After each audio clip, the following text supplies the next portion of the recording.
जय हिंद साथियों, स्वागत है आप सभी का आपके अपने परिवार मैथ्स गुरु मनीष में।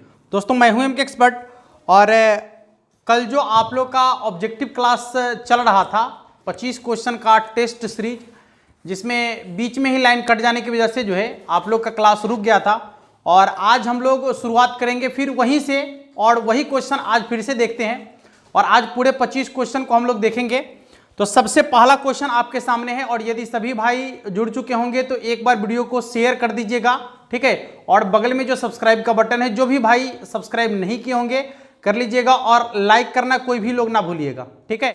कहता है सवाल कि ए बराबर कुछ दिया गया है, आपका कोई समुच्चय है, सवाल आपको दिखेगा ए बराबर है 1 2 3 और ए एक संबंध दिया गया है आर बराबर ए से ए में एक संबंध है 2,2 और क्या लिखा हुआ है 3,3। यह आपका 2,3 और फिर आपका है 3,2 3,1 और फिर आपका है 2,1। आपसे यह पूछा जा रहा है कि यह जो है कैसा संबंध है, ए से ए में कैसा संबंध है, स्वतुल्य है, सममित है, संक्रमक है या इनमें से कोई नहीं है। तो एक बार जल्दी से सभी लोग इसका आंसर कर लीजिए फटाफट से। 20 सेकंड का वक्त आपको दिया जाता है। 20 सेकंड में या तो आप इसका आंसर लगाइए, अन्यथा जो आंसर हम करेंगे उससे आप उसको जो है मिलाइए या फिर उसको नोट कीजिए। ए से ए में संबंध आपका नीचे दिया गया है, तो पूछता है कि यह कौन सा संबंध है, स्वतुल्य है, सममित है या फिर संक्रमक है, ठीक है। तो जल्दी से इसको बना लीजिएगा सभी लोग। और यदि चेक किया जाए ए से ए में संबंध को, तो बता दिए हैं आपको इसके बेसिक क्लास में। तुल्य संबंध, स्वतुल्य संबंध होने के लिए सेम टू सेम होना चाहिए, सेम टू सेम। जैसे यहां 1 है तो 1 1 चाहिए, 2 2 चाहिए, 3 3 चाहिए। यहां खोज कर देखिए, 2 2 तो है, 3 3 तो है, लेकिन 1 1 कहीं नहीं दिख रहा है। इसका मतलब है कि यह आपका स्वतुल्य नहीं है। चलिए दूसरा देखते हैं, सममित चेक कर लेते हैं। सममित के लिए उल्टा पुल्टा एक समान होना चाहिए, यानी दोनों का जो है इनवर्स भी आपको बराबर दिखे। जैसे 1 2 है तो 2 1 भी दिखना चाहिए। आइए देखते हैं यहां ऐसा है या नहीं। 2 2 है तो सेम सेम वाला है, 3 3 है तो सेम सेम है। देखिए 2 3 है तो यहां 3 2 है, ठीक है। यहां 3 1 है तो 1 3 भी हमको चाहिए, जो यहां पर नहीं दिख रहा है। चलिए कोई बात नहीं है, इसका मतलब यह आपका जो है सममित भी नहीं है। अब संक्रमक के लिए चेक कर लेते हैं। तो देखिए 2 2 है तो 2 से शुरू होने वाला क्या है आपका 2 3, तो फिर हमको चाहिए 2 3, नहीं है। चलिए 3 3 है तो 3 से शुरू होने वाला कौन है, यहां देखिए 3 2 है तो फिर हमको 3 2 चाहिए, नहीं है। अब यहां देखिए फिर 3 से शुरू होने वाला यहां आपका है, तो 3 1 है तो 3 1 चाहिए हमको, नहीं है। इसमें देखिएगा 2 3 है, 3 से शुरू होने वाला है ना, 3 2 है तो 2 2 चाहिए, है यहां पर लिखा हुआ, देख लीजिए। 2 3 है तो फिर 3 2 है तो हमको 2 2 भी चाहिए, जो यहां पर लिखा हुआ है। इसका मतलब है कि जो दिया गया संबंध है आपका, ये संक्रमक है, स्वतुल्य नहीं है, सममित भी नहीं है, ठीक ना। तो आपका ऑप्शन नंबर हो जाएगा, आपके ऑप्शन में इसका आंसर है ऑप्शन नंबर डी, ठीक ना। अगले सवाल की ओर बढ़ते हैं कि अगला सवाल आपका क्या कहता है। कहता है कि इसका प्रतिलोम फलन क्या होगा। देखिए बड़ी आसान है, प्रतिलोम फलन आपसे पूछ रहा है, जबकि f(x) का मान आपको दे दिया है। f(x) बराबर है x - 1 और बट्टा में x + 1, तो इसका प्रतिलोम फलन पूछ रहा है। प्रतिलोम यानी उल्टा, व्युत्क्रम, और गणित में व्युत्क्रम का मतलब होता है 1/, ना। गणित में व्युत्क्रम का मतलब होता है 1/। तो इसका यदि इनवर्स आपसे पूछ रहा है, f इनवर्स x का मान पूछ रहा है, तो इसको ठामे उलट दीजिए, नीचे वाला को ऊपर कर दीजिए, ऊपर वाला को नीचे कर दीजिए। x + 1 बट्टा में x - 1, ये हो गया इसके इनवर्स का मान, ठीक है। ये हो गया इसके इनवर्स का मान, यानी कि व्युत्क्रम का मान। चलिए अगले सवाल को देखते हैं। सवाल आपका क्या कहता है? तीसरा सवाल आपके सामने दिख रहा है, कॉस स्क्वायर 1/2, कॉस स्क्वायर 1/2 यहां पर लिखा हुआ है, कॉस नहीं सॉरी साइन स्क्वायर 1/2, ठीक है, साइन स्क्वायर 1/2 और प्लस कॉस इनवर्स 1/2। पहली चीज तो इसमें आपको थोड़ा सा सुधार करने की जरूरत है कि जब स्क्वायर लगा हुआ है यहां पर तो यहां कोणांक का मान होना चाहिए था, ठीक ना, लेकिन यहां 1/2 दिया है, तो इसमें आपको सुधार करना है। क्या सुधार करना है? स्क्वायर के जगह पर इनवर्स होगा, ठीक है। तो cos inverse 1/2 sorry sine inverse 1/2 plus cos inverse 1/2 का मान कितना के बराबर होगा? देख लीजिएगा, साइन और कॉस इनवर्स वाला है और दोनों का मान आपस में बराबर है, तो जब भी ऐसा होता है तो इसका मान π/2 के बराबर होता है। कितना के बराबर होगा? π/2 के बराबर होगा। अगले सवाल की ओर बढ़ते हैं। अगला सवाल आपका क्या कहता है? चौथा सवाल होगा। देखिए सवाल आपको दिखेगा और जब तक आप लोग सवाल बनाइएगा हम पूरे बोर्ड को साफ कर लेते हैं अच्छा से, ताकि फिर से लिख पाए इसको। देखिए सवाल क्या है, tan इनवर्स 1/2, tan इनवर्स 1/2 और इसके बाद आपका है प्लस tan इनवर्स 2/11 और इसके बाद आपका क्या है, tan इनवर्स अल्फा, यही है ना, tan इनवर्स अल्फा। तो आपसे यह पूछ रहा है कि अल्फा का मान कितना के बराबर होगा। आपसे यह पूछ रहा है कि अल्फा का मान कितना के बराबर होगा। जल्दी से आंसर बनाइए सभी लोग, और आंसर बनाकर इसका आंसर जो है कमेंट बॉक्स में लिखिए, ठीक है, इसका आंसर कमेंट बॉक्स में लिखिए। यह आपका है tan inverse 1/2 plus tan inverse 2/11। तो आपसे पूछा, यहां पर दिया गया है tan इनवर्स अल्फा, तो अल्फा का मान कितना के बराबर होगा, ठीक है, यानी अल्फा का मान आपसे पूछा जा रहा है। जल्दी से बनाइए, अल्फा का मान कितना के बराबर होगा? अल्फा का मान कितना के बराबर होगा? देखिए यदि आपसे बन गया होगा तो एक बार इसको मिलाइएगा, एक बार इसको मिलाइएगा। tan inverse 1/2 plus tan inverse 2/11 बराबर tan इनवर्स अल्फा।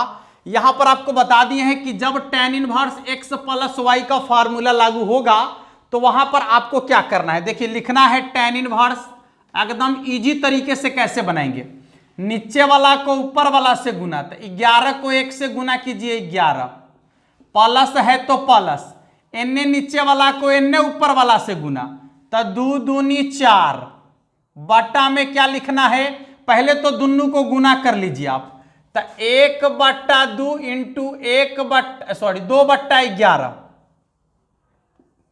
2/11 दोनों को गुना करेंगे तो कितना हो जाएगा 2/22, ठीक है, दोनों को गुना करने पर आएगा 2/22। और नीचे वाला जो है ऊपर में जाके घट जाएगा, काहे, यहां प्लस रहेगा तो घटा देंगे और यहां माइनस रहेगा तो जोड़ देंगे, प्लस है इसलिए घटा देंगे, तब 22 में से 2 घटेगा, कितना हो जाएगा 20 के बराबर।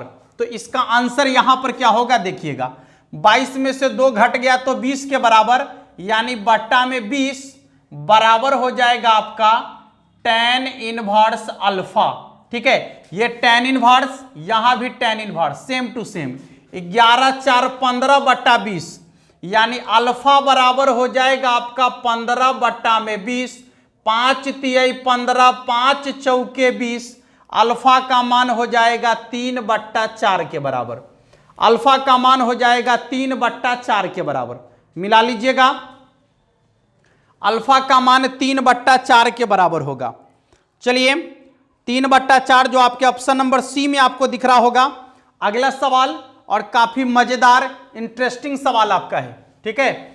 वीडियो को आप निश्चित रूप से अपने दोस्तों तक पहुंचाइएगा, ठीक है, जो नए दोस्त आपके होंगे तो निश्चित रूप से उन तक पहुंचा दीजिएगा सभी लोग। अगले सवाल की ओर बढ़ते हैं। सवाल आपको ऊपर दिख रहा है, तब तक आप लोग सवाल बनाने का प्रयास कीजिए। Sine inverse x plus sine inverse Y.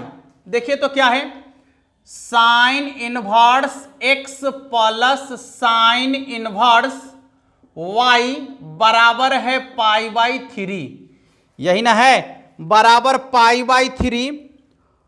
तो cos inverse x plus cos inverse y बराबर क्या होगा, cos inverse x plus cos inverse y बराबर क्या होगा।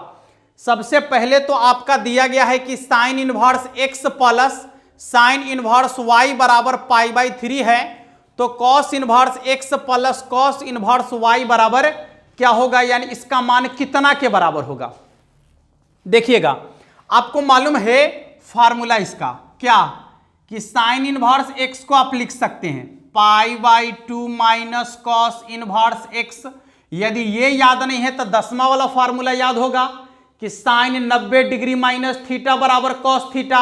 तो यहां साइन है ना, तो 90 degree minus theta cos theta में चला जाएगा, आप प्लस, फिर यहां साइन है तो ये हो जाएगा आपका pi by 2 minus cos inverse y, और बराबर में आपका है पाई बाई 3। ठीक है, देख लीजिएगा यहां से पाई बाई 2 और पाई बाई 2 को जोड़ेंगे यानी 90 डिग्री, और 90 डिग्री को जोड़ेंगे तो 180 डिग्री होगा। 180 डिग्री बोले तो पाई के बराबर, माइनस यहां भी, तो दोनों में से माइनस कॉमन ले लेंगे, cos inverse x plus cos inverse y बचेगा। ठीक है, और बराबर में बचेगा पाई बाई 3। गौर कीजिएगा, यहां पर माइनस में है तो उधर जाके प्लस में हो जाएगा, ये प्लस वाला जो है इन्हें आके माइनस में हो जाएगा, तो ये आपका हो जाएगा पाई माइनस पाई बाई 3 बराबर cos inverse x plus cos inverse y. चलिए तो क्या हो जाएगा, 3 पाई माइनस पाई, 3 पाई में से पाई घट जाएगा तो कितना हो जाएगा, 2 पाई ना, यानी cos inverse x plus cos inverse y बराबर हो जाएगा 2 पाई बाई 3। कितना हो जाएगा, 2 पाई बाई 3। जल्दी से देख लीजिएगा और अगले सवाल को बनाइएगा। सवाल बनाने का जो वक्त मिलता है उसका उपयोग करने का प्रयास कीजिए, कोई भी इधर उधर की बातें नहीं बीच में, ठीक ना, और ना कोई गलत कमेंट करेगा। चलिए अगले सवाल की ओर बढ़ते हैं। सवाल आपका दिया गया है यहां पर ए और बी क्रमशः m गुने n और n गुने m कोटि के अवयव हैं। देखिए सवाल आपको ऊपर दिख भी रहा होगा, a और b m गुने n और n गुने m कोटि के अवयव हैं, तो निम्न में से कौन 2a प्लस 5b का कोटि होगा। पहली बात तो आपको एक चीज जानना चाहिए कि यदि दो अवयव को आप जोड़ेंगे या उसको घटाएंगे, तो इसके बारे में आप लोग को बता दिए हैं कॉन्सेप्ट कि जोड़ तभी सकते हैं, घटा तभी सकते हैं जब दोनों अवयव की कोटि समान होगी, तभी आप उसको घटा सकते हैं या जोड़ सकते हैं। ठीक ना, तो जो आपका सवाल दिख रहा है उसमें देखिए तो ऐसा कंडीशन है क्या, दोनों अवयव की कोटि समान है क्या। हमको नहीं लगता है कि दोनों अवयव की कोटि समान है। एगो है m गुने n तो एगो है n गुने m। देखिए ना यहां पर लिखा हुआ है a की कोटि आपका है, a की कोटि है m गुने n और b की कोटि है n गुने m, दोनों का उल्टा है ना, तो इसको आप जो है आपस में नहीं जोड़ पाएंगे। इसलिए नहीं जोड़ पाएंगे क्योंकि दोनों की कोटि समान नहीं है। जब तक कोटि समान नहीं होगा तब तक इसको ना जोड़ सकते हैं और ना ही घटा सकते हैं। तो आपको क्या कहता है, 2a प्लस 5b का मान कितना के बराबर होगा। अरे देखो तो यहां 2a प्लस 5b यानी a और b को जोड़ने के लिए कहा जा रहा है। ऐसा संभव ही नहीं है कि आप इसको जोड़ पाएं। जोड़ तभी सकते थे जब a की कोटि और b की कोटि दोनों समान होता, आपस में जोड़ लेते। इसको नहीं जोड़ पाएंगे, इसलिए इसका आंसर होगा इनमें से कोई नहीं। ठीक ना, इनमें से कोई नहीं। अगला कहता है निम्न में कौन अदिश अवयव है। अदिश अवयव कौन है। आपको सदिश के प्रकार के बारे में पता होगा कि सदिश का प्रकार होता है और उसमें एक होता है आपका अदिश अवयव। देखिएगा अदिश अवयव में क्या होता है, सबसे पहले बात तो हम आपको कुछ बता दें कि एक होता है विकर्ण अवयव। विकर्ण अवयव, विकर्ण अवयव में क्या होता है, विकर्ण में अवयव होता है, अब बाकी सब अवयव जीरो होता है। अब विकर्ण ये होता है, ये होता है विकर्ण आपका ऐसे वाला। मान लीजिए कि यहां अवयव है आपका, ठीक ना, यहां आपका अवयव है और इसके बाद बाकी सब क्या है, जीरो है, तो इसको बोलेंगे विकर्ण अवयव। विकर्ण में अवयव रहेगा, अब बाकी सब अवयव जीरो होगा, तो ये कहलाएगा विकर्ण अवयव। ठीक है, ये आपका है विकर्ण अवयव।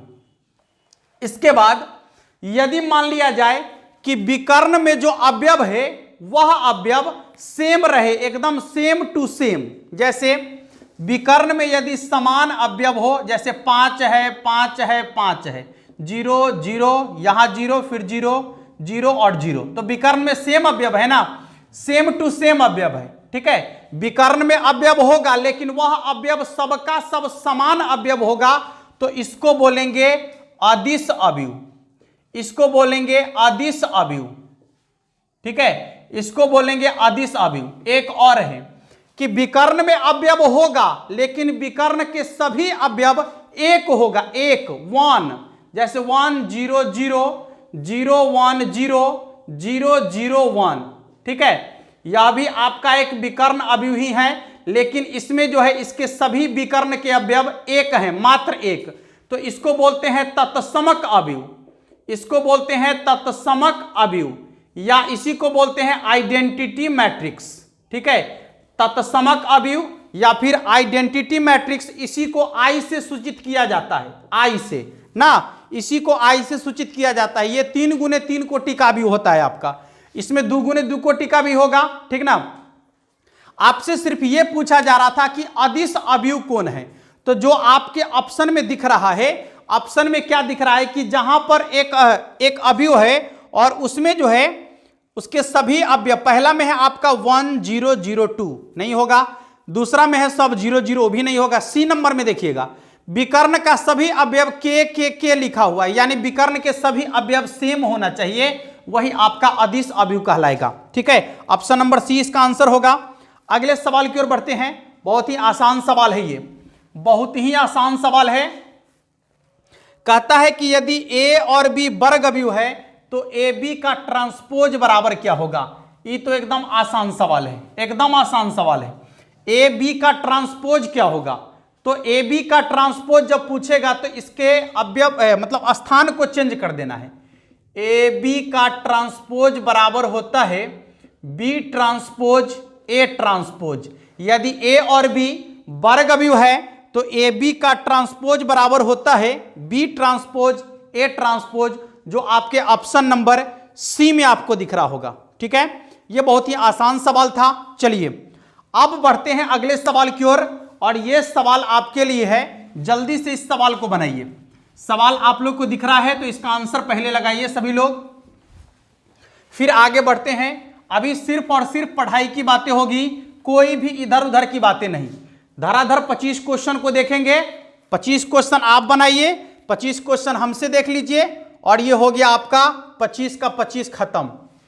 अब देखिए क्या है, बी सी सी ए और ए बी, यहां आपका है 1 1 1, इधर आपका है 1/a 1/b 1/c।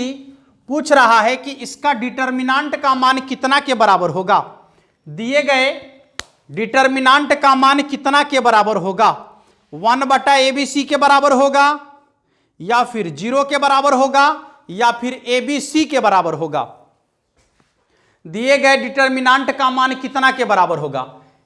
इसका आंसर कैसे बनाएंगे पहले ध्यान दीजिएगा आप।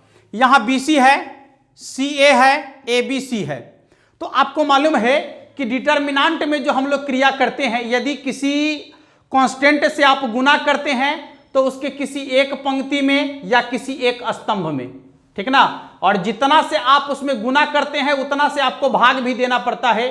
ठीक है, तो ऐसे कंडीशन में आप एक चीज देखिए, कि यदि हम C1 में ABC से भाग दे दे, देखिएगा यहां पर C1 में ABC से भाग दे दें, भाग देने पर, ठीक है, तो जब इसमें ABC से भाग दे देंगे तो क्या होगा, ABC से गुना भी करना पड़ेगा, तो ABC बाहर में रह जाएगा, ABC अंदर जाएगा, तो BC बट्टा में ABC, यहां देखिए CA बट्टा में ABC, और नीचे क्या हो जाएगा आपका AB बट्टा में ABC, ठीक है। यहां देखिए ये तो ज्यों का त्यों रहेगा 1 1 1, ये हो गया 1/A 1/B 1/C, जो कटने वाला है काटिए, BC से BC कट गया, CA से CA कट गया, AB से AB कट गया, तो क्या बच गया, बच गया आपका ABC, और इधर कितना 1/A sorry 1/A 1/B 1/C 1 1 1, और फिर यहां 1/A 1/B 1/C। ध्यान दीजिए बाबू, जब किसी डिटर्मिनांट के कोई दो स्तंभ या कोई दो पंक्ति के संगत अवयव समान हो जाए तो डिटर्मिनांट का मान 0 के बराबर होता है ना। तो इस कंडीशन के आधार पर देखा जाए तो ये बराबर है आपका, ये बराबर है, ये बराबर है, तो डिटर्मिनांट का मान 0 के बराबर होगा, और जब इसका मान 0 के बराबर होगा तो हम ABC गुना 0 लिख सकते हैं, तो इसका मान भी तो 0 के बराबर हो जाएगा ना। गलती से ABC नहीं मारिएगा, ठीक है, गलती से कोई भी बच्चे ABC नहीं मारेंगे, थोड़ा सा समझदारी का परिचय देना है आपको कि जब इसका मान 0 के बराबर आ गया तो 0 को ABC से गुना ही ना करना है, गुना करेंगे तो उसका मान भी 0 के बराबर ही होगा, ठीक है। जल्दी से नोट कर लीजिएगा और अगले सवाल की तरफ बढ़ते हैं। जो सवाल आपको दिख रहा है उसको बनाने का प्रयास कीजिए। सवाल आपका है डिटर्मिनांट का ही सवाल है, डिटर्मिनांट का ही सवाल है, देखिएगा सवाल आपको कहता है कि cos 15 degree sin 15 degree, cos 15 degree, cos 15 degree, sin 15 degree, sin 75 degree, sin 75 degree, और फिर क्या है, हाँ cos 75 डिग्री, cos 75 डिग्री। आप इसका डिटर्मिनांट का मान पूछा जा रहा है आपसे कि इसके डिटर्मिनांट का मान कितना के बराबर होगा। देख लीजिए cos 15 degree, sin 15 degree, sin 75 degree, cos 75 degree, determinant का मान पूछा जा रहा है आपसे। जल्दी से इसका आंसर लगाइए सभी लोग, जल्दी से इसका आंसर लगाइए। ऑप्शन भी आपको दिख रहा है, अंदाजे कोई कोई ऑप्शन मारने का प्रयास न कीजिए, समय आपको दे रहे हैं तो क्वेश्चन को बनाइए, पहले क्वेश्चन बनाकर उसका आंसर लिखिए। अंदाजे मारिएगा, परीक्षों में जाके अंदाजे मार दीजिएगा तो पता चला कि गए बोड़ा में, इसलिए सवाल को आप पहले बनाइए, उसके बाद यहां पर आंसर टिक कीजिए। cos 15 sin 15 sin 75 cos 75, तो आपको डिटर्मिनांट का मान निकालने आता होगा। कैसे निकालते हैं डिटर्मिनांट का मान, दोनों को क्रॉस क्रॉस गुना करते हैं या बीच में माइनस का चिन्ह लगाते हैं, तो क्या हो जाएगा cos 15 degree into cos 75 degree, और बीच में माइनस का चिन्ह, क्या हो जाएगा sin 15 degree into sin 75 degree. एक फार्मूला आ गया, देखिए तो फार्मूला आ गया cos A into cos B minus sin A into sine B, cos A into cos B minus sin A into sine B बराबर क्या होता है, तो cos A plus B, A के जगह पर 15 डिग्री प्लस B के जगह पर 75 डिग्री, तब 15 75 90 यानी cos 90 डिग्री। cos 90 डिग्री का मान 0 के बराबर ना, cos 90 डिग्री का मान 0 के बराबर, तो इसका आंसर कितना हो जाएगा आपका 0 के बराबर। चलिए अगले सवाल की तरफ बढ़ते हैं जो आपके डिफरेंशिएशन का सवाल है, और सवाल आप लोग को दिख रहा होगा, तो पहले जल्दी से सवाल बनाइए और आंसर को कमेंट बॉक्स में लिखिए। तब तक इसको मिटा देते हैं हम और आपको सवाल यहां बोर्ड पर भी टांग देते हैं। y बराबर है x Q plus 4x plus 6, कहता है 2 बार डिफरेंशिएशन कीजिए। कोई बात नहीं, दुइये बार डिफरेंशिएशन करने के लिए ना कहा है, करो 2 बार डिफरेंशिएशन, क्या दिक्कत है। 2 बार डिफरेंशिएशन करने नहीं आता कोनो थोड़े, 1 बार डिफरेंशिएशन किया था चाहे 2 बार किया तो बात बड़ा बड़े। जल्दी से इसका डिफरेंशिएशन करके आंसर लिखिए सभी लोग।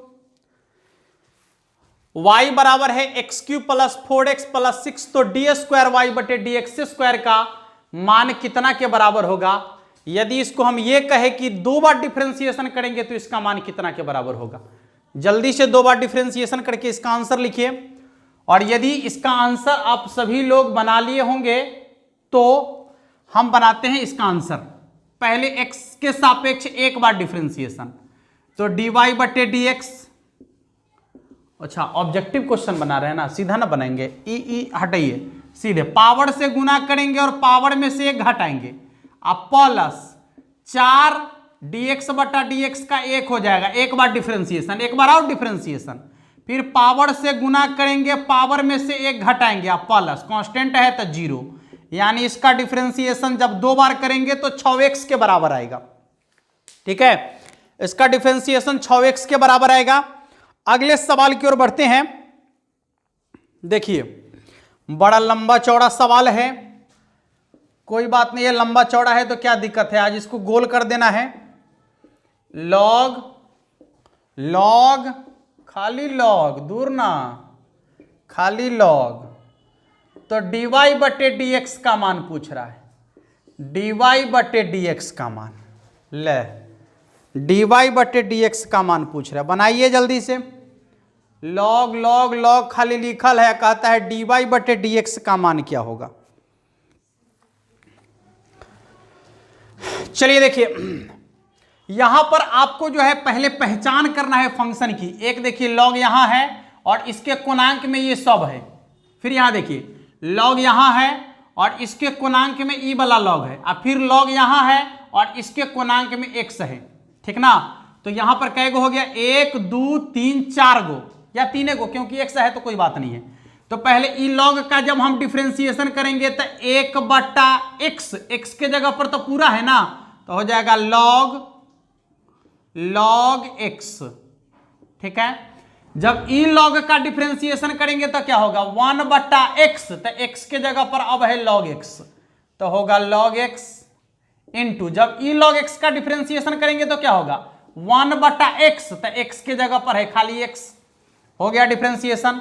1 बटा में x into log x into log x। ठीक है, ये हो गया आपका डिफरेंशिएशन। 1 बटा में x into log x, log x into log x। ठीक है, देखिए अब अगला सवाल जो दिख रहा है उसको बनाइए, तब तक इधर तनी मिटा लेते हैं, इसको साफ सुथरा कर देते हैं। एकदम बिंदास होकर बनाइए, बिना टेंशन के, बिना मेंशन के, दिमाग को स्थिर रखिए, सवाल को सटासट बनाइए। देखिए सवाल आपका क्या कहता है अगला,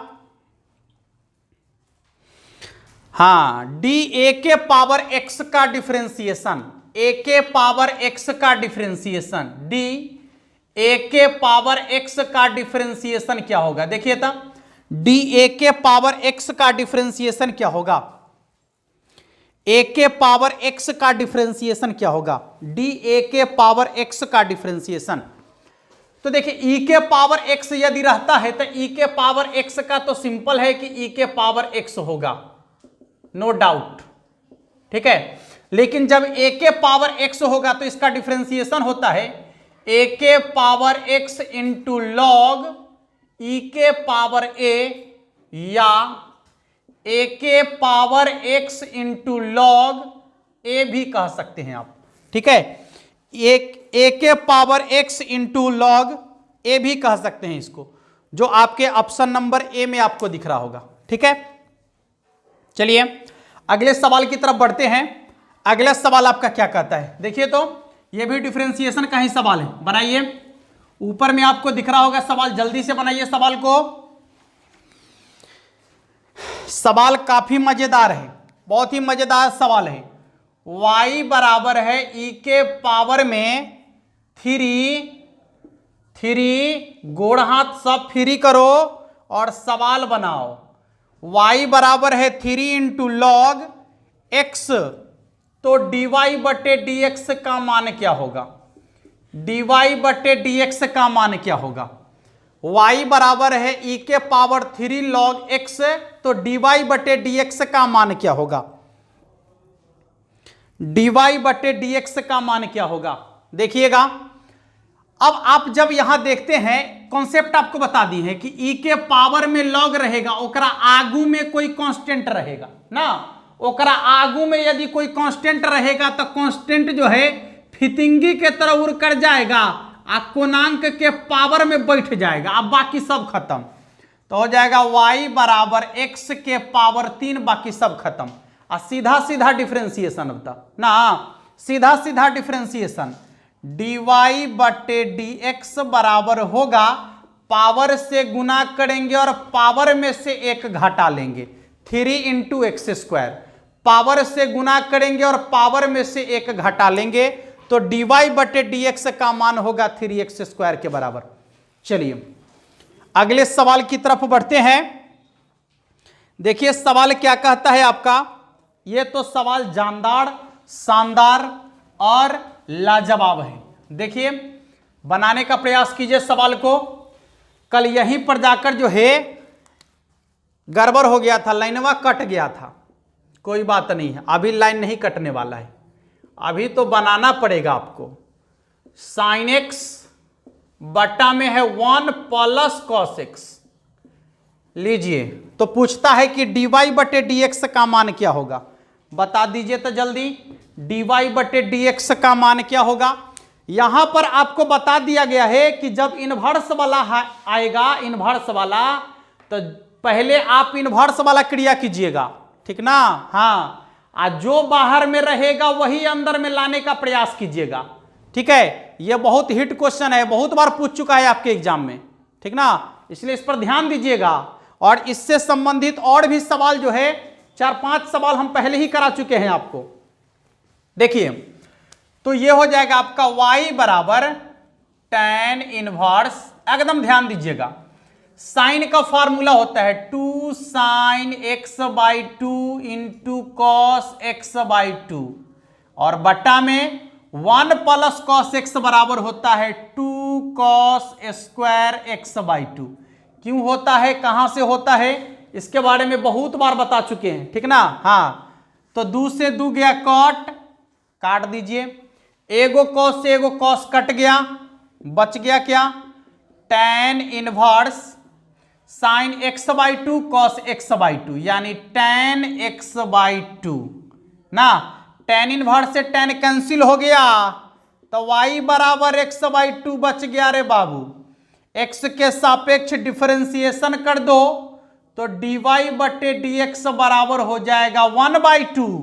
x का तो मान 1 के बराबर होता है, लिखिए 1/2 को 1 से गुना करेंगे 1/2 के बराबर, ठीक है। चलिए सवाल नंबर आगे बढ़ते हैं, सवाल नंबर आगे बढ़ते हैं। क्या कहता है, ऊपर दिख रहा है, बताइए कि क्या कह रहा है, क्या मिजाज में है और क्या मन में है एकरा। कहता है एक वृत्त की त्रिज्या 6 सेंटीमीटर है, कोई बात नहीं है, वृत्त की त्रिज्या 6 सेंटीमीटर है तो कोई बात नहीं है।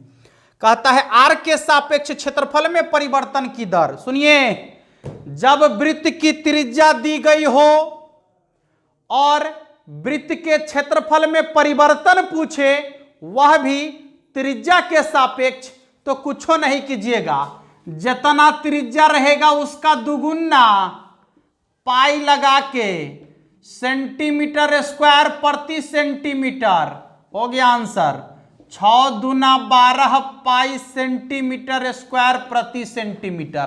कंडीशन सप्लाई, क्या क्या, जब वृत्त की त्रिज्या दी गई हो और उसका क्षेत्रफल में परिवर्तन पूछे, किसके सापेक्ष, त्रिज्या के सापेक्ष, तब यदि ना तो फिर गड़बड़ है। ठीक है, यदि समय के सापेक्ष पूछेगा तो एगो और देगा आपको, क्या देगा, तो त्रिज्या में परिवर्तन हो रहा है समय के सापेक्ष। अगला सवाल आने वाला है, घबराइए नहीं। इसका आंसर 12 पाई सेंटीमीटर स्क्वायर प्रति सेंटीमीटर इसका आंसर होगा। चलिए अगले सवाल की ओर बढ़िए, और सवाल आपको ऊपर दिख रहा है, जल्दी से सवाल को बना लीजिए। अगला सवाल क्या कहता है, सवाल तो गजब का है। एक पत्थर एक शांत झील में फेंका जाता है तो झील में हलचल मच जाता है ना, यही ना होता है। जब शांत झील में पत्थर फेंकेंगे तो यही ना होगा, झील में हलचल मच जाएगा, और जब हलचल मचेगा तो कुछ होगा, यानी तरंग के रूप में निकलेगा। निकलने दीजिए। एक पत्थर एक शांत जल में फेंका जाता है और पानी की तरंगे वृत्ताकार रूप में 4 सेंटीमीटर प्रति सेकंड की दर से बढ़ता है। पानी थोड़े बढ़ रहा है, वो त्रिज्या कर बढ़ रहा है, जैसे इतनी को गोला हुआ, फिर इतना को होगा, फिर इतना को होगा, फिर इतना होगा, माने बढ़ेगा, त्रिज्या बढ़ रहा है। त्रिज्या के साथ साथ उसका क्षेत्रफल बढ़ रहा है ना। त्रिज्या किसके साथ बढ़ रहा है, तो समय के साथ। शुरू में तन्नी को था, फिर बढ़ गया, फिर बढ़ गया, तो जैसे जैसे समय बढ़ रहा है वैसे वैसे त्रिज्या बढ़ रहा है, और जैसे जैसे त्रिज्या बढ़ रहा है वैसे वैसे क्षेत्रफल बढ़ रहा है। हो गया काम खत्म। तो यहां कह रहा है कि त्रिज्या में जो परिवर्तन हो रहा है तो dr बट्टा में dt, समय के सापेक्ष कितना परिवर्तन हो रहा है, 4 सेंटीमीटर प्रति सेकंड, यानी 1 सेकंड में त्रिज्या 4 सेंटीमीटर बढ़ता है। और कहता है कि जब त्रिज्या का मान 10 सेंटीमीटर है तो क्षेत्रफल जो है किस दर से बढ़ रहा है, क्षेत्रफल किस दर से बढ़ रहा है। वृत्त का क्षेत्रफल a पाई r स्क्वायर, समय के सापेक्ष परिवर्तन करेंगे तो d,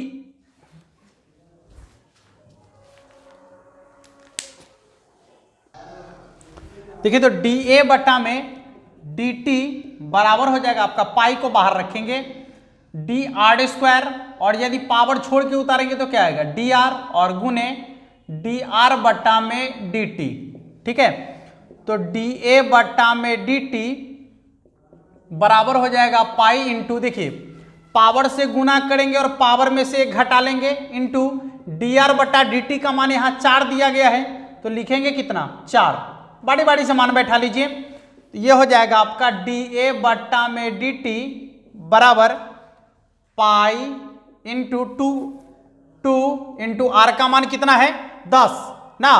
तो ये हो जाएगा आपका 10 इंटू 4, तो 10 दूना 20 और 20 चौके 10 दूना 20 चौके 80, यानी हो जाएगा पाई, या फिर इसको 80 पाई लिख सकते हैं आप, 80 पाई सेंटीमीटर स्क्वायर प्रति सेकंड। ठीक है, सेकंड इसलिए क्योंकि यह जो है समय के सापेक्ष इसमें परिवर्तन हो रहा है ना। चलिए अगले सवाल की तरफ बढ़ते हैं कि अगला सवाल आपका क्या कहता है। देखिए अगले सवाल की ओर बढ़ते हैं। अगला सवाल जो आपका है ऊपर दिख रहा होगा, और ये वेक्टर का सवाल है, तो जल्दी से इसका आंसर लगाइए सभी लोग। ये वेक्टर का सवाल है आपका। देखिए सवाल क्या कहता है, कहता है कि यदि a लंब b और a vector dot b vector बराबर 0 तो निम्न में कौन सत्य है। सवाल में थोड़ा सा मिस्टेक है, जब a vector dot b vector बराबर 0 हो जाता है तो वो अपने a और b जो होता है एक दूसरे पर लंब हो जाता है। ठीक ना, तो ये यहाँ पर इसका आंसर ही इसमें लिख दिया है जो ऑप्शन नंबर ए में आपको दिया गया है। ठीक ना, तो इसका आंसर ऑप्शन नंबर ए हो जाएगा, आप देख सकते हैं आसानी से। चलिए दूसरा सवाल आपका क्या कहता है, a1 i कैप, देखिए था a1 i cap plus a2 j cap plus a3 k cap, a3 k cap, और दूसरा क्या है b1 i cap plus b2 j cap plus b3 k cap. ठीक है, b3 k कैप। तो कहता है आपसे कि एक दूसरे पर लंब है, यदि आपको मालूम है कि यदि एक दूसरे पर लंब होगा तो दोनों के डॉट प्रोडक्ट का मान 0 के बराबर होता है भाई ना। तो जब 0 के बराबर होता है तो डॉट प्रोडक्ट निकालते कैसे हैं, आई वाला के कांस्टेंट को आई वाला के साथ गुना, जे वाला को जे वाला के साथ गुना, के वाला को के वाला के साथ गुना और सबका चिन्ह का भी गुना, ठीक ना, बराबर में 0 हो तो गया। तो हो जाएगा a1 b1 प्लस a2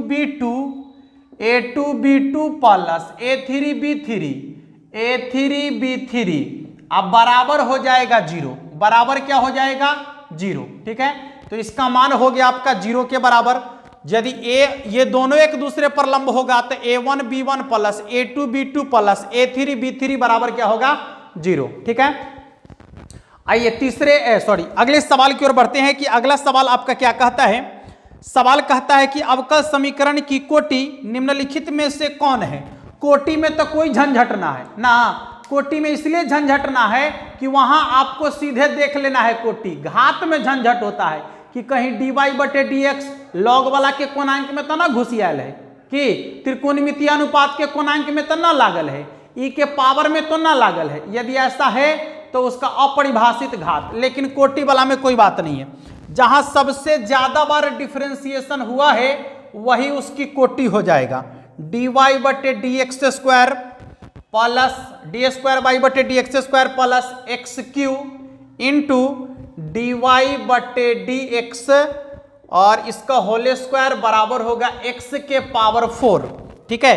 तो पूछता है कि इसकी कोटि क्या है, देख लीजिएगा इसकी कोटि क्या है। तो कोटि कैसे देखेंगे, जहां सबसे ज्यादा बार डिफरेंशिएशन हुआ है ना वही कोटि देखेंगे। तो सबसे ज्यादा बार डिफरेंशिएशन यहीं पर हुआ है, 2 बार डिफरेंशिएशन हुआ है, तो इसकी कोटि कितना हो जाएगा 2 के बराबर। कोटि कितना के बराबर होगा 2 के बराबर। चलिए अगले सवाल की ओर बढ़ते हैं कि अगला सवाल आपका क्या कहता है। सवाल देखिएगा, कहता है रैखिक समीकरण का समाकलन गुणांक निकालना है। यह अवकल समीकरण जो आपका दिया गया है इसका समाकलन गुणांक निकालना है।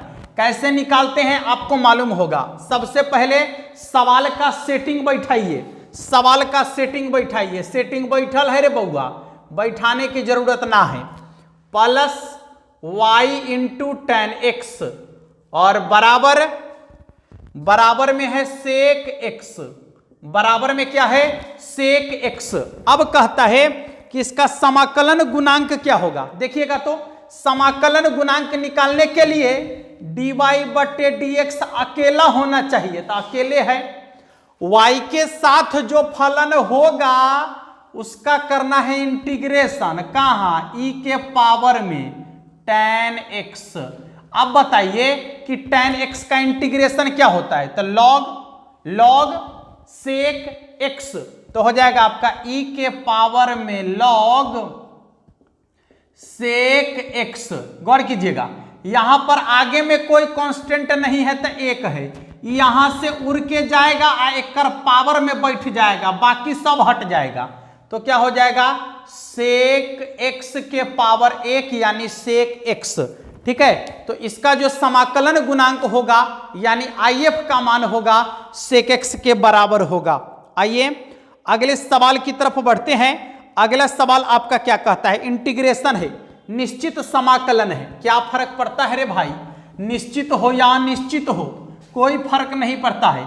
सवाल का तो धुरियान धरा देंगे, धुरियान, ठीक ना, हाँ एकदम धुरियान धरा देंगे सवाल को। देखिए था एग्जाम में धुरियान धराना है। एक है अहिया √3 है बउआ, अब 1/1 प्लस x² है और इंटू dx लिखल है। अब क्या करेगा, कहता है कि इसका मान कितना के बराबर होगा। पहले तो इंटीग्रेशन कर लीजिए, 1/1 प्लस x² का direct integration tan inverse x लिख दीजिए, tan इनवर्स x। सीमा का जो मान है रख दीजिए, √3 है 1 है। पहले ऊपरी सीमा माइनस डाल के निचली सीमा, तो tan inverse √3 minus tan inverse 1, ठीक है। और tan में √3 कितना का मान, तो tan में √3 जो होता है आपका वह होता है �1 है ना, हाँ π/3 का मान यानी 60 डिग्री का मान, ठीक है। चलिए अब माइनस tan में 1 कितना का मान, तो π/4 का मान ये हो गया 4 तिहाई 12, देख लीजिएगा ये हो जाएगा 4 पाई माइनस 3 पाई, ठीक है। और यहाँ देखिए 4 पाई में से 3 पाई घट जाएगा तो हो जाएगा पाई बट्टा में 12। कितना हो जाएगा? पाई बट्टा में 12। देख लीजिए, ऑप्शन को चेक कर लीजिएगा, ऑप्शन को चेक कर लीजिएगा, इसका आंसर कितना के बराबर होगा? तो ऑप्शन नंबर डी में दिख रहा है आपको। चलिए अगले सवाल की ओर बढ़ते हैं, अगले सवाल की ओर बढ़ते हैं। देखिए तो सवाल क्या कहता है, आप लोग अपने से सवाल को पहले बनाइए, ठीक है, और जो हम बना रहे हैं उससे उसको मिलाइए, तब जाके मजा आएगा असली पढ़ाई में, ठीक ना। हाँ, केवल हम बनाएंगे तो मजा नहीं आएगा मेरे भाई, आपको भी बनाना पड़ेगा। काहे कि परीक्षा में आपको ना बैठना है, हमारा बैठना है, हमारा तो सिखाना है। जितना होगा यहाँ ट्रेनिंग दे देंगे, वहां सीमा पर जाके तो तुम ही को ना चलाना है गोली। इतना ट्रेंड हो जाओ कि एक एक दुश्मन को छल्ली कर देना है, छल्ली ऊपर से नीचे तक। जितना कर देह में जगन होगा उससे ज्यादा गोली मारेंगे उसको, ठीक ना। इतना तैयार हो जाना है, समझ लीजिए। चलिए आ जाइए, एकदम यही सोच लीजिए कि हम आर्मी के भर्ती में जा रहे हैं, भर्ती में भर्ती हो गए हैं, ट्रेनिंग कर रहे हैं, और ट्रेनिंग करके सीधे जाएंगे पाकिस्तान बॉर्डर पर या चाइना बॉर्डर पर। और उस इतनी इतनी को वाला है, सब के एकदम छेद कर देंगे पूरे शरीर में, समझ लीजिए। क्वेश्चन को यही समझिएगा, तब जाके बुखार उतरेगा सवाल का। देखिए तो सवाल आपका क्या कहता है, 0 से π/2 सीमा का मान है, 0 से π/2 है सीमा का मान, और यहां लिखा हुआ है √cos x, और बटा में आपका है √sin x, ठीक है, sin x। अब प्लस क्या है तो √cos x, ठीक है, और इंटू यहां है dx।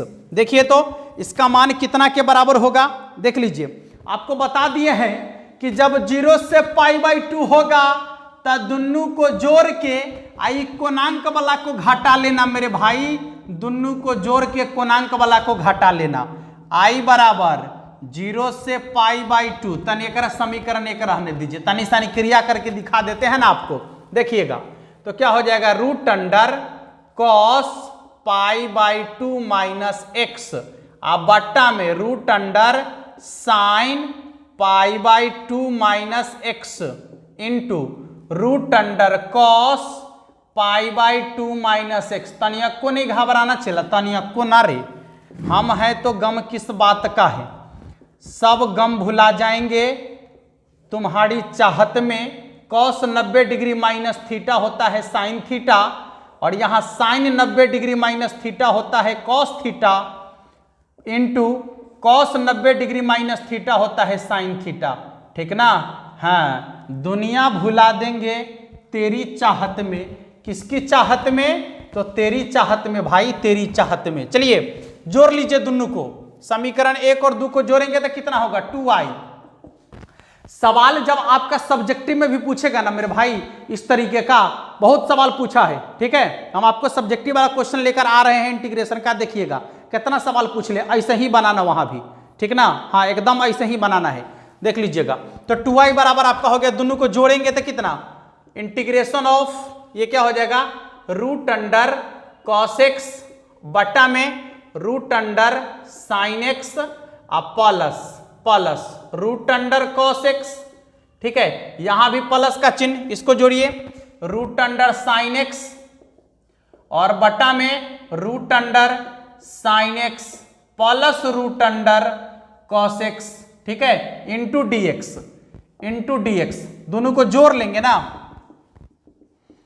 2i बराबर हो जाएगा आपका, देखिए तो कितना हो गया, √sin x plus √cos x बटा में सेम है, तो इसका यही ना हो जाएगा लसा है।